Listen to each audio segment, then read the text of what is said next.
itakuwaje leo? Kwa hiyo ndugu zangu wametangulia uwanjani, mimi niko nyumbani, nimeletewa supu ninayoipenda, lakini huwezi amini sikuweza kula, nahisi kama inanuka. Yani sikuweza. Kwa hiyo wananipigia njoo, watu wangu wale wanaonifanyia kampeni, njoo huku uwanjani, huku unatajwa sana leo, kwa na imani tunatoboa bwana, njoo na nini na nini na nini. Nikamuomba Mungu kama kawaida, nikaenda uwanjani na nilienda kwa kuchelewa, nafikiri nilikuwa ndo mgombea wa mwisho kuingia. Naingia pale kinyonge sana. Muda wa kuomba kura ukafika, tumeomba kura, hatimaye tumepiga kura. Mapigo ya moyo kama kawaida yanaenda mbio. Sijui leo itakuwaje.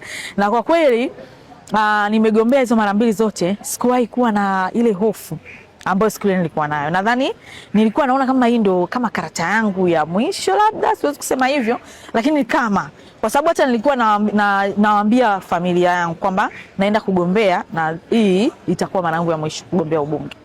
Sio kwamba nimekata tamaa, lakini ni ile kusema kwamba nimegombea mara nyingi, inabidi sasa nipeleke focus kwenye mambo mengine, labda siasa hii sio kitu ambacho Mungu anataka niwe kama nitakosa. Kwa ile siku nimeingia uwanjani nikiwa na matumaini, lakini nikiwa kuna amani kidogo inapotea ndani ya moyo. So tumeenda, hatimaye Mungu akajalia majina. Baada ya uchaguzi nimekuwa namba 1.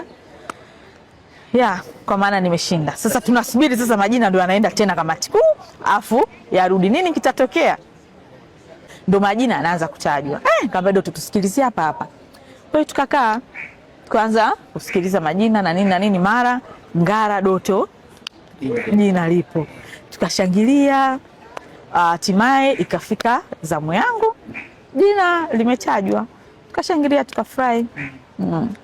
Kiukweli kila ile kuanzia siku ambayo nimeapa kwamba mimi ni mbunge wa viti maalum mkoa wa Lindi, nilikuwa na deni kubwa sana. Waliniamini sana, walinikopesha imani. Kwa hiyo mimi nilimwambia Mungu kwamba imani hii ambayo nimepewa ni kubwa, na nafasi hii nimeitafuta kwa muda mrefu sana. Sasa hivi nimeipata, na kuomba kwa sababu bila Mungu hatuwezi.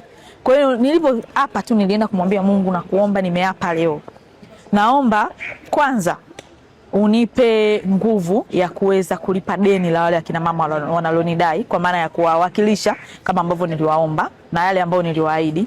Lakini la pili, nilimwomba sana Mungu asinifanye, unajua kuna ile umekuwa mbunge lakini watu wanalalamika tu kuhusu wewe, yani kama kero kwao, yani tunajuta, yani mimi nisio sehemu ya majuto kwa wale akina mama, kwa maana kadri